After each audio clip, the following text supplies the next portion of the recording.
The new rules for 2026 were just announced. Although it's not the full regulation yet, the FIA gave us an idea of what it will look like. And accordingly, of course, that was the big topic on Media Day in Canada. The drivers were asked about it and shared interesting opinions.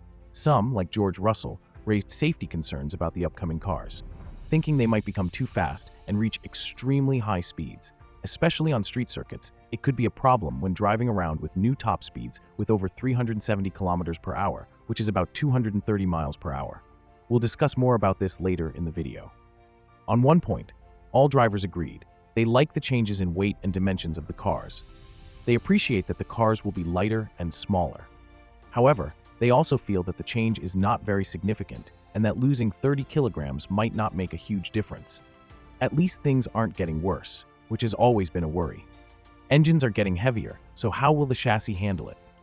The sizes are shrinking, affecting other parts too. Drivers fear teams can't manage these changes, but that's already an issue now. There's a minimum weight rule, and some teams aren't meeting it. Those who can't meet the weight have a problem. Just like when it's not streamlined, reaching the minimum weight will be a big challenge. Many people think it's fine to set high goals. Drivers certainly want a lighter car and agree on this point. This is good, but it's not the whole solution. They also understand the reasons behind the challenges and know that it can't be fixed soon. A major focus for drivers is speed. But what exactly is speed? Lap times are the simplest thing to check. Right now, there aren't any good estimates. When FIA's technical director Nicolas Tombazes was asked about it recently, he didn't want to answer. Some drivers felt that lap times seemed very slow on some tracks, even slower than Formula 2. But we should wait for more data and hear from Nicolas Tombazes again during the Canadian Grand Prix weekend. What drivers really dislike is losing downforce. Still, that's definitely going to happen, by 30%. Reducing downforce means slower corners and reduced cornering speeds, which the drivers obviously don't like. This will cause a bit more sliding in the curves. But on the bright side, it might make the racing more exciting. The drivers understand that it's a trade-off. If the racing improves, they'll accept some drawbacks. The question is, will it really get better? We'll have to wait and see. Fernando Alonso mentioned that in Formula 1, things that seem impossible today could become reality in 2 years. There are so many smart people working on it. Today, he wants to avoid getting involved in anything. Override mode became a hot topic when they announced new rules, and many people don't like it much. However, drivers who have used it feel differently. Many drivers admitted they haven't looked into it much or don't understand it. It's a complicated subject.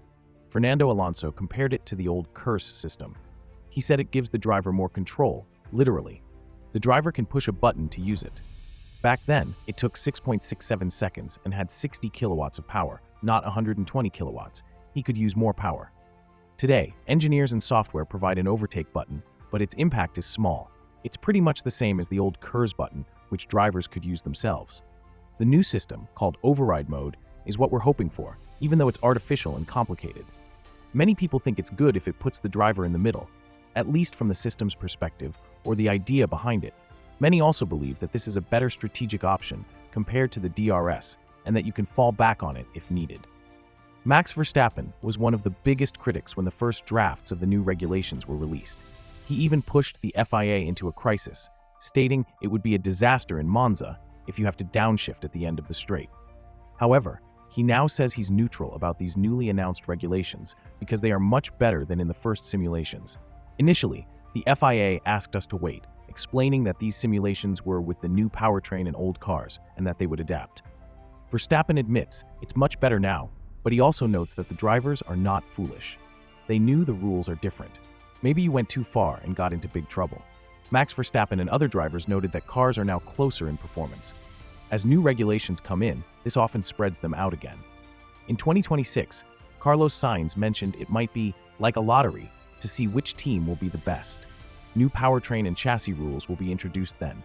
Some people enjoy the changes, but that's not what the FIA intends. They don't want to disrupt the racing field too much. You want to adapt to changes over time. Let's talk about speed again. We've discussed lap times and corner speeds, but George Russell is worried about top speed. The issue is that these powertrains have different speed profiles and run out of energy. However, active aerodynamics help manage this all year.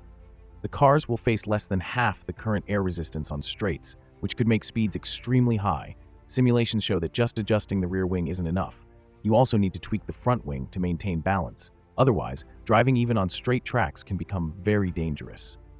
However, speeds between 360 and 370 kilometers per hour are predicted to be even faster.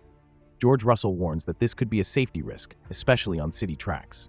The dashboards are directly connected, making the car feel very light with minimal downforce, even on straightaways or at full speed. Russell fears adjustments are still needed. Drivers are concerned about what might happen if the active aerodynamics fail, such as the rear wing or front wing not working correctly. Unexpected balance issues when braking are also a worry. We've seen safety problems before, like Marcus Ericsson's serious accident in Monza due to the DRS. So, there are definitely safety concerns regarding these high speeds. The final rules need approval from the Motorsport World Council at the end of this month. Once approved, they will be fully published. Let's wait to hear what the technical director, Nicholas Tombazes, will tell us this weekend. Thank you for watching. If you liked the video, subscribe to the channel and leave a comment below. See you in the next video.